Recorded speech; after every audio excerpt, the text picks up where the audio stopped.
Well, hello everyone, and welcome back to Caitlin's Corner. Today I am sharing some new student bullet journal spreads, and these are all going to be under the theme of exam season because I am heading into exam season, finals to be very specific. Not an exciting time, but I think finals and exams can be a lot less stressful when you properly plan for them, so hopefully these spreads help you do just that.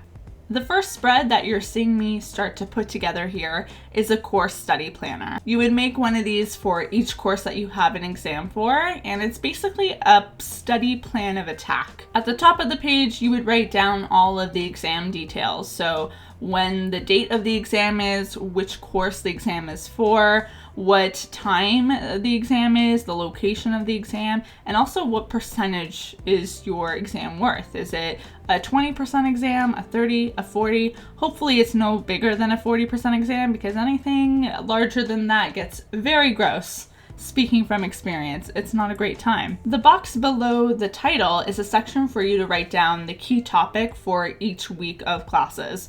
So my classes typically run about 12 weeks, so that's why you're seeing W1, 2, 3, 4, all the way up to 12. And what you can do with this is assign deadlines for when those topics should be completed by, and completed means studied by. I give myself about, for this particular course, history, 1 day per week because it's actually, despite the fact that it's a history course, it's not too content heavy, so 1 day is plenty. And I get questions all the time about like how far in advance I like to study for exams. I don't like to go past 2 weeks because anything more than that, I find it's really hard for me to retain information. I do a little bit better when I'm crunching. You're not going to see me actually write the key topics for each week in this video, mostly because my syllabus was far away from me and would have involved me getting up, which is not what I wanted to do.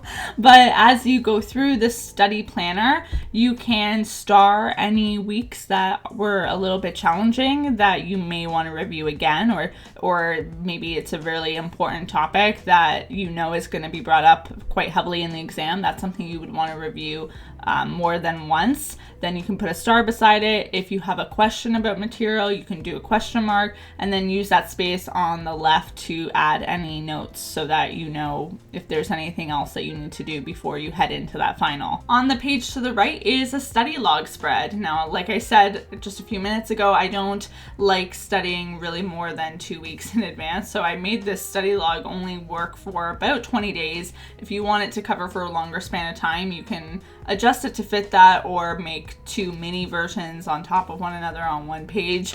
But this is for 20 days and for 5 courses because that's how many courses that I have in a semester. The space to the left is where you would write the course code or the course title. The courses that I am almost done with this semester are marketing, history, strategy, business, and writing. And then on each day of your studying, so say you're on day 2 of studying for exams, you can put a little block if you studied for that course and write within the box how many hours you spent studying that particular course. So for example, you just saw me put 2 hours for marketing on the second day and 1.5 hours for strategy, 2 hours for history on day 3. It's just kind of giving you an idea of how you'd fill it out. You'd add those totals at the end and put them on the right-hand side of the page.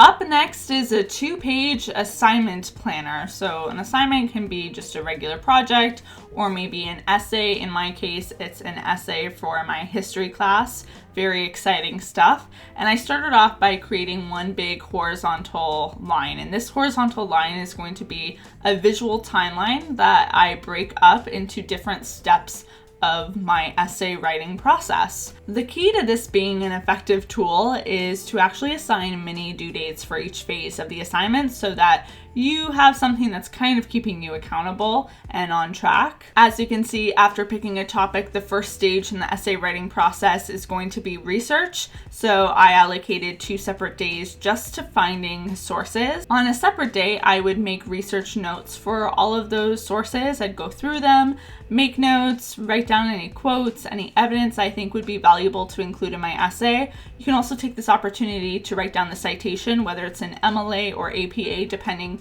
on what the assignment requires.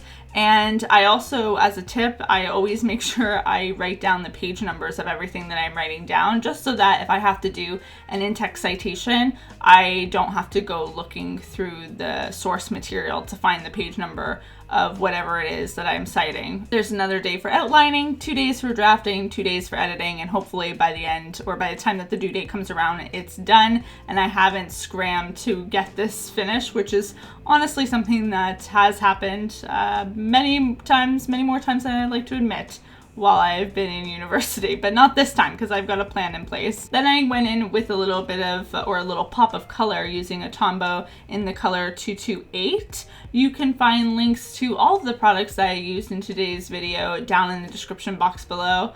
It just adds a little something special to the spread. I don't know, it takes it to a new level of ooh la la. Although the assignment planner is great on an assignment to assignment basis, we all have usually, realistically, many assignments on the go, and sometimes it's nice to just have a place where you can look at the general status of everything that you're juggling. So this is an assignment status spread. It's very minimal because it really is just one vertical line, and then you can branch off on this line every assignment that you have going on at the moment. So for the end of the year, I have 1 essay and 2 group projects and 1 reflection that's left due before my actual finals. Below each assignment, you would write down the phases that you have to go through for each of them, and you check them off as you complete them. So if you're someone who doesn't feel like they have the time to put together the intricate assignment planner on this page before, then this is a great alternative. It can also be a great complement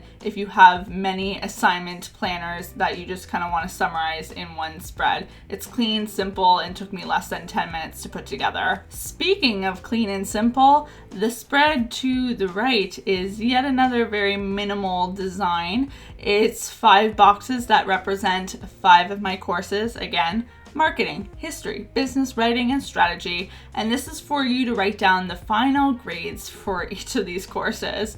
The box is where you would write down the final grade that you received.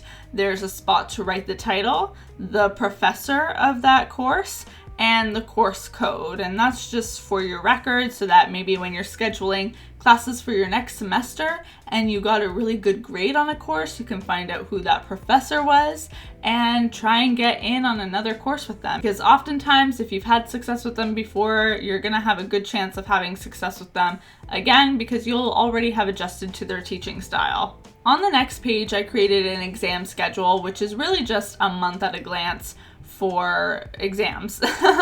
It's a December calendar, really basic December calendar for me to highlight my exam dates and my assignment dates.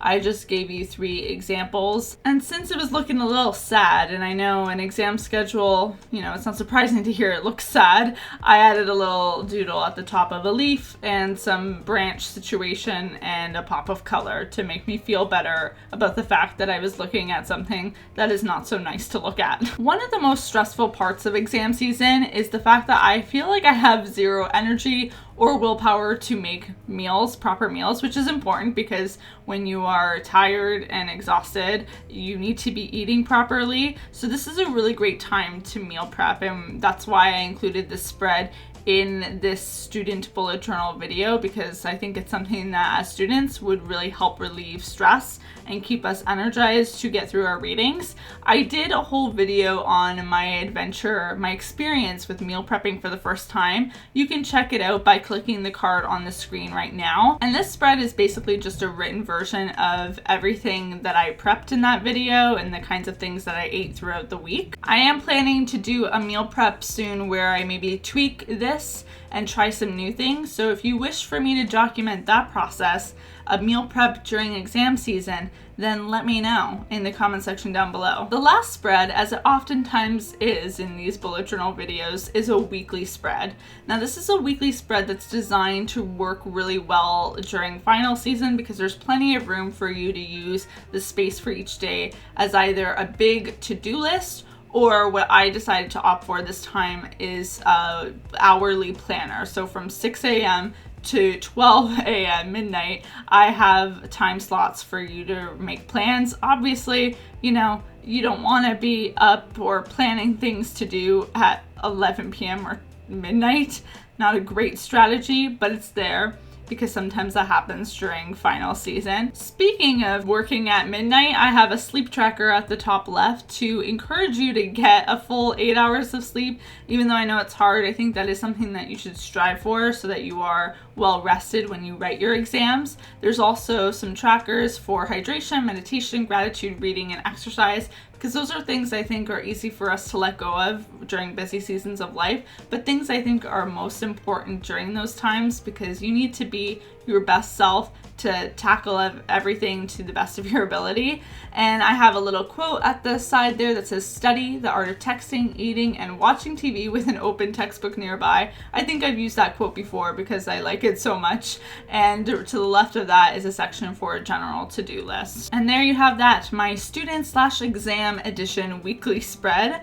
I really loved how this one turned out. I actually liked how all of these student spreads turned out, and I'm excited to use them. If you liked today's video, be sure to give it a big thumbs up, hit that subscribe button and the notification bell if you haven't already, and let me know in the comments below what stage in your schooling are you in. Are you in midterm season, final season? Are you on reading week? Or are you on holiday in your part of the world? Let me know. I'm curious, and I will see you all very soon with a new video. Until then, bye guys!